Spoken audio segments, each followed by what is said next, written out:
Yo, what's up? This is Gary A. Swaby, and if you watch this channel, you might know me from the Powercast and Snowfall Aftermath.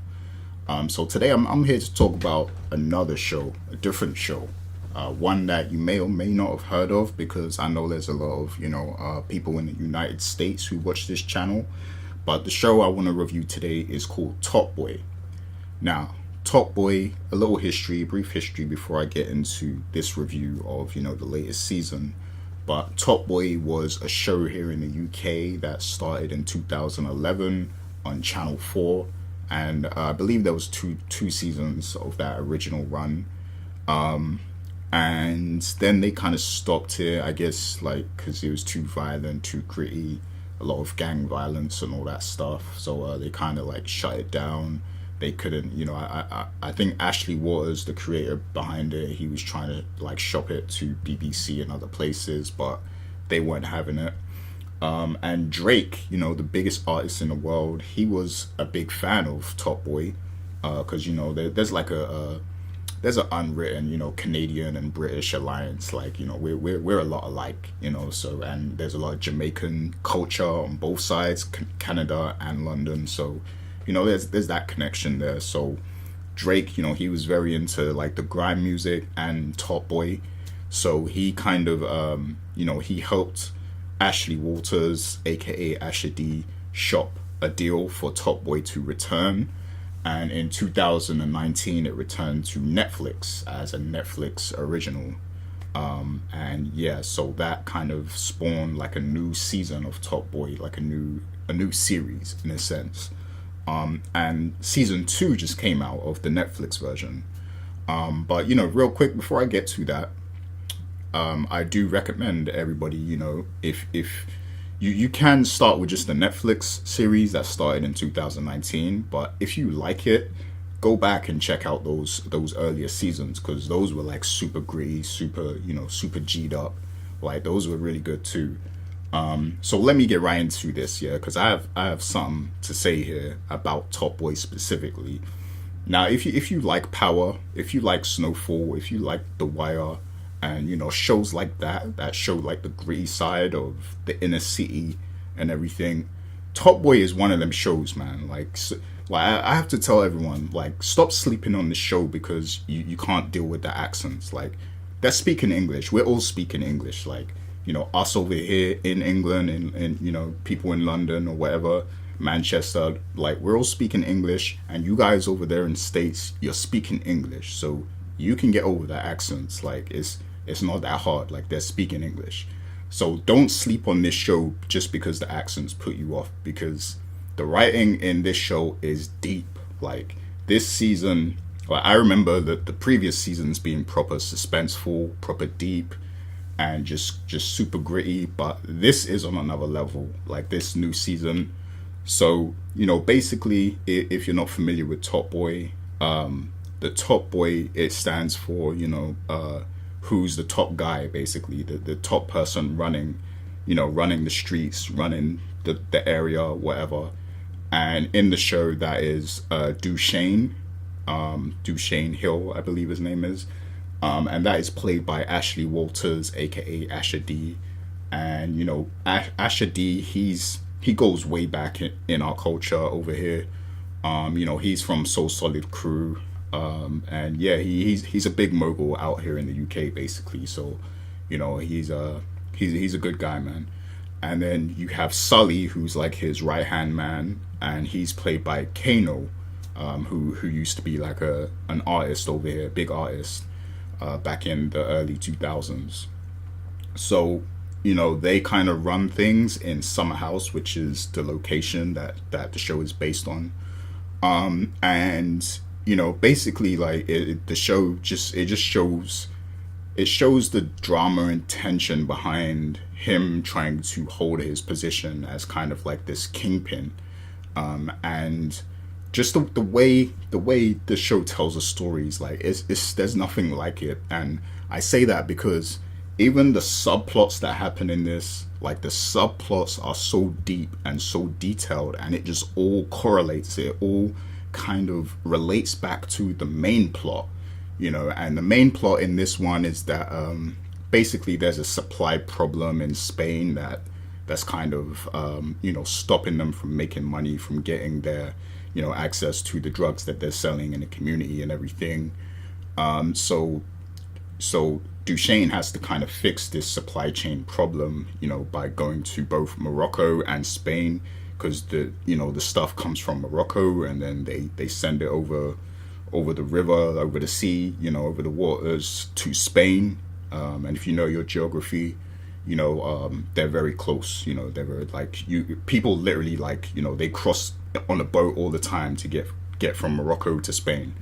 So yeah, they're trying to fix this supply chain problem, but there's also a lot of other elements at play here that tie into the previous season, like Jack's sister. Jack is one of she's one of Duchesne's workers. Like she's one of the dependable people that he can rely on, and she kind of had to send her sister away to Liverpool, which is further up north from London, and yeah, so she's come into some problems now because she's found a guy and she's having his baby or whatever, and he's being very controlling, and she wants to come back to London. But the problem is, the reason why she was sent away was because she kind of snitched on Sully. Like, she gave him up to where his like the funeral of one of his friends got shot up because she gave some information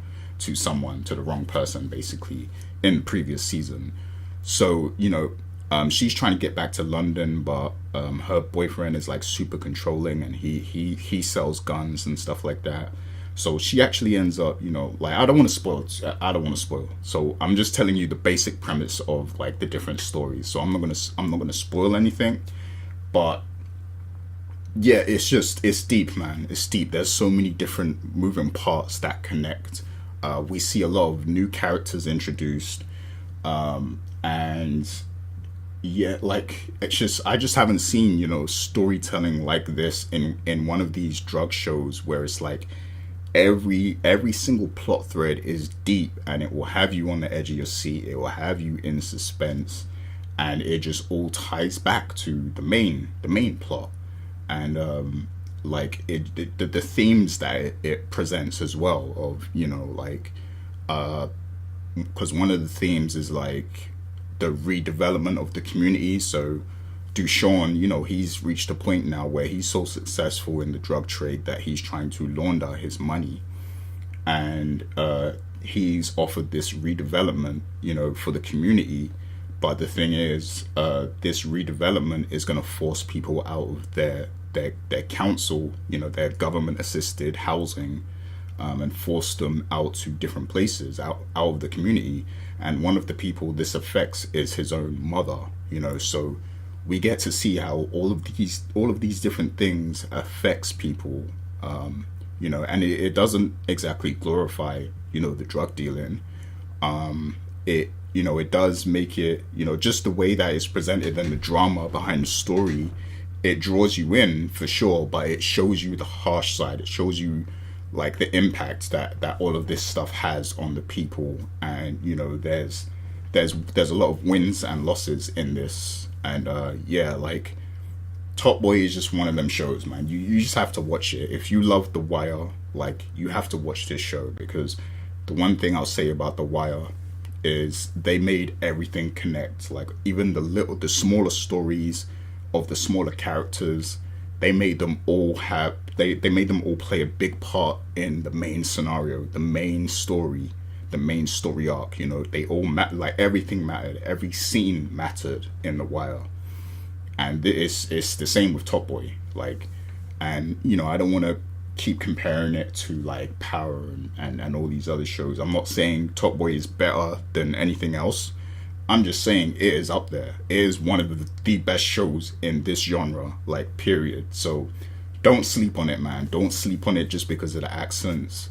I know, you probably hear my accent and you're thinking I'm biased or whatever. Like, it's not like that. Like, I love a lot of these shows, man. And Power and The Wire, they're like my two favorite in this genre, like, period. But Top Boy is up there because every time I watch this show, like even back in 2019 when I watched the first Netflix series, I was like on the edge of my seat. Like you, like that's another thing too. When you get into this, you're gonna binge it because it's just like it's so suspenseful.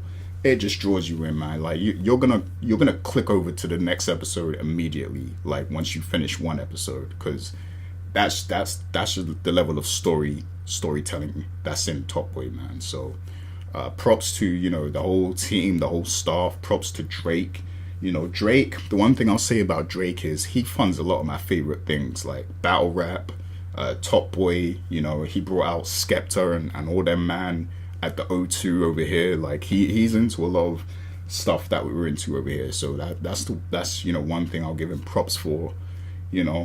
So yeah, this show, don't sleep, man. Don't sleep. I'm trying not to give any major spoilers or nothing like that. I probably slipped up maybe and said something I shouldn't, but you have to understand, I'm excited. I just finished watching this season. Like, just don't sleep. Like, if you watch me on Snowfall Aftermath and you watch me on Power, I'm very critical about these shows, but I'm speaking highly for Top Boy season 2 and the first season and the old ones. Like, just go watch them. They're on Netflix, man. Go, just watch them, please. Like, I'm telling you won't be disappointed, man.